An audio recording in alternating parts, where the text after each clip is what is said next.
राना सरवत साहब एक गैंगस्टर थे। राना सरवत साहब एक उजरती कातल थे। राना सरवत साहब डकैतियां ट्रेनें लूटते थे। राना सरवत साहब अगवा बराए तवान करते थे। अब इनका राना सरवत का मर्डर हुआ तो तब वो इश्तिहारी थे। तमाम यूट्यूबर से एक इल्तमास करूंगा कि यार इस हद तक तो ना जाया करो, किसी की फैमिली को लेट डाउन करना। मैंने आपको सच बताया है। आपने मेहरबानी। पहले राना अय्याज साहब आए, उन्होंने की जो उनके हकीकी भाई हैं, उसके बाद ये भी हकीकी भाइयों वाला तल्लक है। सोने की स्मगलिंग करते थे, जो काम वो करते थे उसके सके भाई ने एक फौत हुए भाई के बारे में वो मान लिया।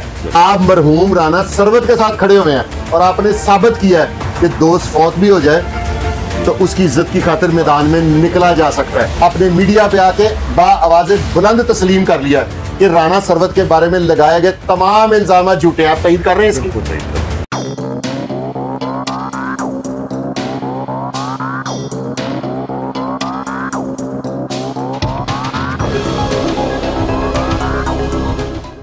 अस्सलाम वालेकुम नाजरीन, एक दफा फिर फुरकान शाह आपका भाई आपकी खिदमत में हाजिर है। वीवर्स, मैं अक्सर आपने जो लोग मेरे जानने वाले हैं मेरी फेसबुक पे तस्वीरें देखी होंगी, ये मेरे भाई हैं सोमी गिल साहब। हम लोग ना फर्स्ट ईयर से ग्रेजुएशन तक इकट्ठे पढ़े हैं और इनका एक पॉलिटिकल फैमिली से ताल्लुक है। अपने बारे में ये खुद बताएंगे और इनका राना सरवत साहब की फैमिली से एक कई दहाइयों से ताल्लुक है, उनके बारे में भी अपने भाई से सवाल करूंगा। अस्सलाम वालेकुम गिल साहब। गिल साहब, आप अपने बारे में तारुफ कराएं कि आपके एक भाई सेनेटर भी थे जी, उनका नाम बताइएगा। जी मैं चौधरी मोहम्मद असलम गिल, जो पीपल्स पार्टी लाहौर के प्रेसिडेंट भी है, मैं उनका छोटा भाई हूँ और अल्हम्दुलिल्लाह मैं गुलबर्ग से 3 दफ़ा नाज़िम इलेक्ट हुआ हूँ और शाह साहब और मेरा भाइयों वाला ताल्लुक रहा है। तो राना सरवत साहब के बारे में ये पूछ रहे थे। बिल्कुल हाँ, मैं उनके बारे में सवाल करूंगा कि आजकल सोशल मीडिया पे एक उद्यम मचा हुआ है कि राना सरवत साहब एक गैंगस्टर थे, राना सरवत साहब एक उजरती कातल थे, राना सरवत साहब डकैतियां ट्रेनें लूटते थे, राना सरवत साहब अगवा बराए तवान करते थे। आप क्योंकि उनके फैमिली का मेंबर है, आप खुद भी जेल गए हैं राना साहब को मिलने कई दफा, ठीक है? आप गिल साहब मुझे बताइएगा अब कि ये हकीकत क्या है, ये क्या शोर मचा हुआ है? शाह जी, मैं छोटा सा था जब मैं और ये छोटे छोटे दोस्त थे, राना अय्याज साहब और उनके जो सके भाई। घर में हमारा इस तरह ही था जिस तरह फैमिली टर्म्स हो जाते हैं, बाज खूनी रिश्ते नहीं होते लेकिन खूनी रिश्तों से बढ़कर हो जाते हैं। तो वो हमारे, मैं वीवर्स को बता दूं, ये गुलबर्ग वहां पे रहते हैं क्योंकि उस एरिया को सारे जानते हैं जहां पे तीफी भट्ट साहब भी आपके पड़ोसी हैं। जी बिल्कुल, ठीक है। अल्हम्दुलिल्लाह हमारी फैमिली का आप लाहौर में किसी के भी आगे नाम ले लेंगे तो वो इज्जत की निगाह से देखेगा, क्योंकि हमने पॉलिटिक्स से पैसा नहीं कमाया, हमने इज्जत कमाई है, घर से पैसे लगा के। बिल्कुल। और आप कितनी दफा नाज़िम रहे हैं? जी मैं 3 दफा अल्हम्दुलिल्लाह जी गुलबर्ग अपने हल्के से। ठीक हो गया। फैमिली के बारे में ये और एक वीवर्स, एक और मैं बात बताऊं, इन्होंने एक दफा मुझे बताई थी, मुझे याद है, इनको भूल गया। उमर विर्क साहब जो एक लाहौर का पुलिस का ब्रांड हुए हैं, वो भी गिल साहब के रिश्तेदार हैं। आप बताएंगे क्या रिश्ता आपका? मेरे रिलेटिव इस तरह है कि मेरे बड़े भाई चौधरी असलम गिल साहब के वो हमजुल्फ है। जी बिल्कुल जी। तो राना सरवत साहब के बारे में फैमिली में मैं ये बताना चाहूंगा शाह जी, माशाल्लाह आप पढ़े लिखे इंसान हैं, जमाना शनास हैं, जो दोस्त देख रहे होंगे अल्लाह ताला ने उनको भी ज़हन दिए हुए हैं। बेशक। जिस बंदे के घर ब्यूरोक्रेसी बैठती हो, जिस बंदे के घर में जुडिशरी बैठती हो, जिस बंदे के घर में मुख्तलिफ ममालिक के सुफरा आके बैठते हो, बड़े बड़े बिजनेसमैन बैठते हो, बड़े बड़े MNAs बैठते हो, अब मैं क्या नाम लूं क्योंकि उनका सोशल ताल्लुक बहुत बड़ा था, तो क्या यार वो एक क्रिमिनल के पास जाते थे? ये सब लोग पागल थे। अल्लाह ताला ने इनको शाह। जिस वक्त गिल साहब आप तो उनके फौतगी पे भी गए होंगे सर, जब इनका राना सरवत का मर्डर हुआ तो तब वो इश्तिहारी थे? नहीं, क्या बात कर रहे हैं? हाँ जी बिल्कुल क्लियर। और जितनी उन पे FIR थी वो सब में बरी हुए थे? अल्हम्दुलिल्लाह जी वो बरी हुए थे। ये अगवा बराए तवान और ये वो सब में बरी हो गए थे। वीवर्स, ये देखे ना, तस्वीर को इस तरह अगर आप टर्न कर देंगे ना तो तस्वीर का रुख बदल जाएगा। अब ये एक ऐसी इंफॉर्मेशन है कि दुनिया, जितने मैंने अभी तक राना सरवत के अगेंस्ट प्रोग्राम देखे हैं ना, उन सब में राना सरवत एक गैंगस्टर और एक इश्तिहारी का रूप मिल रहा था। और जो आप गुफ्तगू, मैं नहीं समझता कि जो लोग लाहौर के रहने वाले हैं, लाहौर से बाहर भी, सोमी गिल साहब किसी तारुफ के मोहताज हैं, एक पॉलिटिकल पर्सनैलिटी हैं। इनके घर को मुझे याद है कि जब 1986 में या उससे ज्यादा दौर में मैं आपके घर गया था तो तब भी आपकी पीपल्स पार्टी का झंडा आपकी छत पे लगा हुआ था। ठीक है, तब से उससे पहले से भी आप पॉलिटिकल? जी हम शुरू से लेके, हमारी को 5वीं नस्ल है जी पाकिस्तान पीपल्स पार्टी में, ना तो हमने कभी पार्टी चेंज करने का सोचा और ना ही अल्हम्दुलिल्लाह किसी प्रेशर के नीचे आए। और बड़ी बात है आप अपनी पार्टी के साथ लॉयल हैं, नहीं तो इधर आप लोगों की रिहाइश इस गुलबर्ग वाले इलाके में जो आप गुलबर्ग बन गया, कितने अरसे से रह रहे हैं आप लोग? शाह जी मेरा यहाँ पे वालिद दादा परदादा उनसे उनका वालिद, यानी कि 200-300 साल से भी ज्यादा। बिल्कुल। अच्छा, प्री पार्टीशन से पहले भी आप इसी इलाके में, तब तो ये गांव होगा? जी बिल्कुल, बाबड़ा इसका बाद में ये गुलबर्ग अनाउंस हुआ, पहले बाबड़ा गांव होता था। बिल्कुल। नादरीन ये भी आपके लिए इंफॉर्मेशन है, जिसको आप गुलबर्ग अब जाते हैं बड़े फख्र से, ये पहले भाबड़ा गांव था और ये घराना वहां पे 200-300 साल से है और इनके किरदार की मुझे तारीफ करने की जरूरत नहीं, ये मेरे भाई हैं। मेरी सोमी गिल साहब से बात हुई, मैंने कहा यार ये मुझे नहीं पता था कि राना सरवर साहब के इनसे क्या तल्लुकात है। मैं कहा यार ये राना सरवर साहब जौन से है ना, इनके बारे में मैंने काफी लोगों से पूछा है लेकिन प्रोग्राम के अगेंस्ट लोग बता रहे हैं। इन्होंने कहा यार वो मेरा भाई है तो उसका भाई केस करने के लिए पाकिस्तान आए राना यार साहब कि यार हमारी फैमिली को लोग लेट डाउन कर रहे हैं। वो तड़प रहा था जी बाहर बैठा हुआ, ये सारी चीजों से उसकी बहुत तकलीफ। जाहिर है आप किसी की फैमिली के बारे में, किसी की भाभी के बारे में उल्टी बात करेंगे जी, फिर वो आया उसने कहा जी मुझे कानूनी कार्रवाई करनी है। मैंने कहा यार ठीक है आप आ जाओ, बिल्कुल कर लेते हैं। और इसमें मैं तमाम यूट्यूबर से एक इल्तमास करूंगा कि यार इस हद तक तो ना जाया करो, किसी की फैमिली को लेट डाउन करना। अब वो बाहर बैठा हुआ बंदा, एक अमेरिका में बैठा हुआ है, एक लंदन में बैठा हुआ है, एक बेल्जियम में उनकी बहन है, कोई जर्मनी में बैठा है, पूरे तड़प रहे हैं आपके प्रोग्राम के बाद। वो लोग तड़प रहे हैं यार, राना सरवत की बेटियां जवान हो गई, शादी हो गई, अब वो अपने ससुराल में बैठी है, क्या जवाब देंगी यार भाई वो अपने ससुराल वालों को, उनके रिश्तेदारों को या अपने बच्चों को कि क्या यार तुम्हारा नाना इस तरह था, तुम्हारा दादा इस तरह था। हकीकत से ताल्लुक हो, करो प्रोग्राम, बिल्कुल करो, लेकिन यार अपने पास से ही बातें लगा के तो किसी की फैमिली को इतना रोल देना, यानी कि जिसे पंजाबी जी कहते हैं सादी रोटी नू जली घ्यो ला देना, वो भी डालडे तो भी माठा, तो कहना देसी घ्यो है। यानी कि ये जितने भी राना सरवत पे इल्जामात लगे हैं, गिल साहब आप भी इनकी तरदीद करते हैं? बिल्कुल करता हूँ जी। इनकी दुश्मनदार आदमी था क्या जी, बहुत सारे लोग हैं जिनकी दुश्मनदार, बहुत भरा पड़ा जहाँ, वो भी एक दुश्मनदार था, उसकी दुश्मनियां थी, उस पे सारा मर्डर भी होते रहे, वो खुद भी मर्डर हो गया, किए भी हैं उसने। तो ये तो दुश्मनी का मामला था, लेकिन ये आगे उसके ऊपर जो क्रिमिनल का जो उसपे उनके किरदार कशी जो की गई है राना सरवत की, के डाकू था राना सरवत अगवा तवान था, ट्रेन ने लूट। आपके नोटिस में आप तो शुरू से उस फैमिली के साथ अटैच है? मैंने सुनी ही ये बातें आपने, इससे पहले तो क्या कभी बातें भी नहीं हुई थी। अच्छा, किसी ने इस तरह की बातें सीना गजर में भी नहीं की?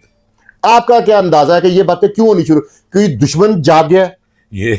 ये शायद आप मुझसे बेहतर जानते हैं, अब वो आपके सहाफत के भाई हैं, तो यहाँ पे क्या नहीं होता यार, मैं देख रहा हूँ, मैं एक पॉलिटिकल फिगर हूँ। वीवर्स, इनकी आपने सोमी गिल साहब की बात गौर से सुननी है कि राना सरवत की बेटी अपने बेटे को क्या जवाब देगी कि क्या तुम्हारा नाना पे जो आप लोग इल्जाम देख रहे हैं ना, राना सरवत का बेटा अपने बेटे को और अपने ससुराल वालों को क्या जवाब देगा? आप लोगों के इस तरह के प्रोग्राम्स की वजह से राना सरवत की भतीजियां अपने ससुराल वालों को, अपने रिलेटिव्स को, अपने मल्लेदारों को क्या जवाब देंगे? बिल्कुल ठीक है, आपके चंद व्यूज की वजह से, आपकी थोड़ी सी लाइट सी जो है ना, वो जो जिसे आप कहते हैं कि पॉपुलरिटी की वजह से, या थोड़े से डॉलर्स, मैं भी यूट्यूब करता हूं, मुझे पता है इतने से डॉलर्स की खातर ना लोग किस हद तक चले जाते हैं। और राना सरवत का लोगों ने नाम सुना हुआ था और लोगों ने उस प्रोग्राम को देखा ही बहुत, बिल्कुल ठीक है।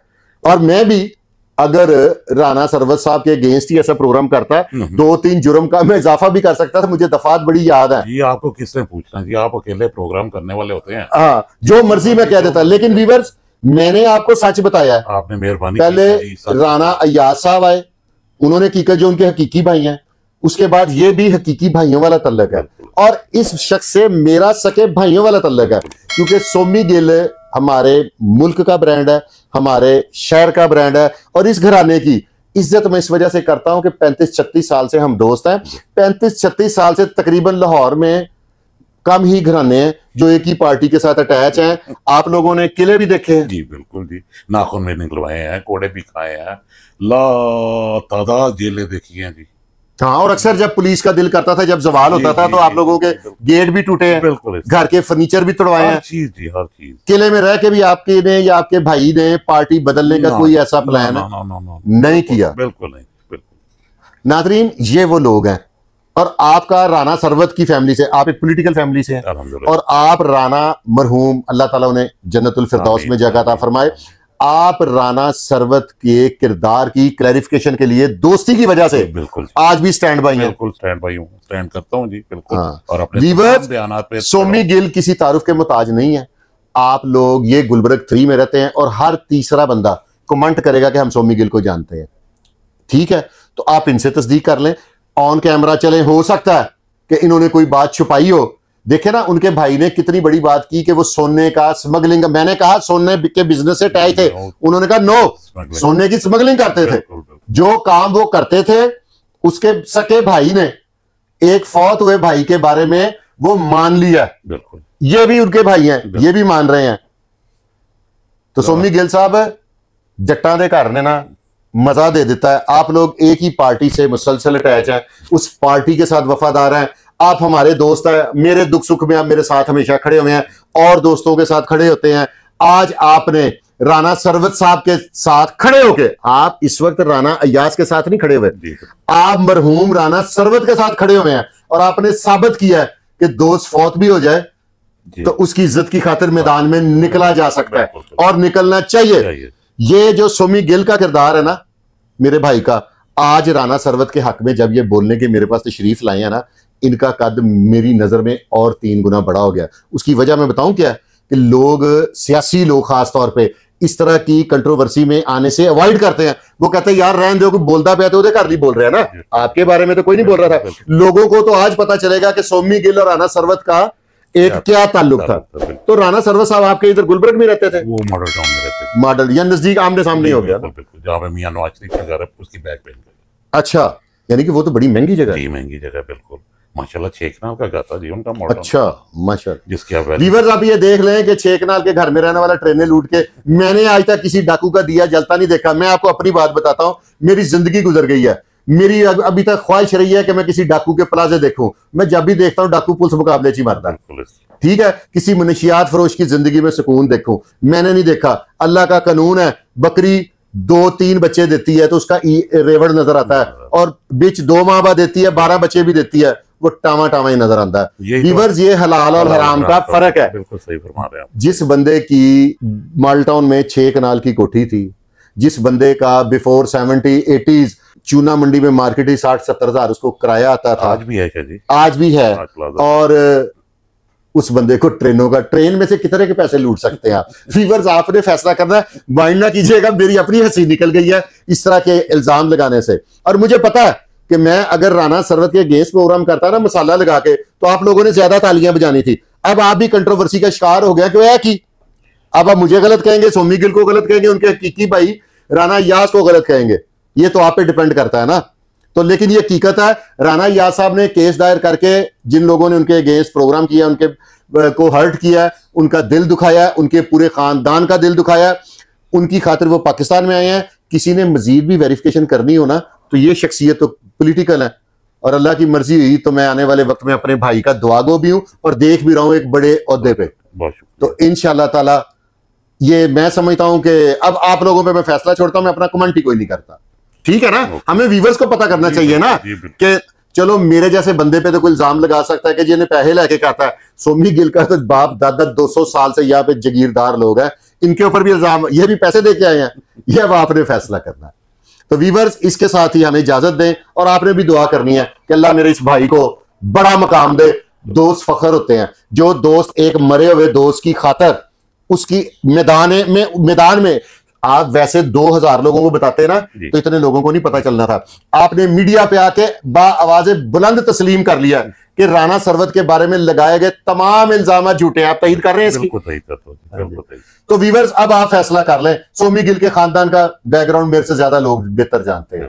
इसके साथ ही मुझे और मेरे भाई सोमी गिल को इजाजत दें, और देखते रहिए आपका अपना यूट्यूब चैनल है। कमेंट जरूर करने हैं, जो लोग गलत प्रोग्राम करते हैं खुदारा उनसे माफी मांग लें यार, उनसे आप भी रिक्वेस्ट कर दें गिल साहब के यार। बिल्कुल जी, शाह साहब के अल्फाज की तईद करता हूं। तो बस यार माफ कर दें यार, इस तरह की नहीं। देखे ना, आपकी कही हुई बात किसी के खानदान की जिंदगी में प्रॉब्लम क्रिएट कर दे, आपको क्या फायदा होगा यार। इसके साथ ही हम दोनों भाइयों को इजाजत दें। पाकिस्तान जिंदाबाद।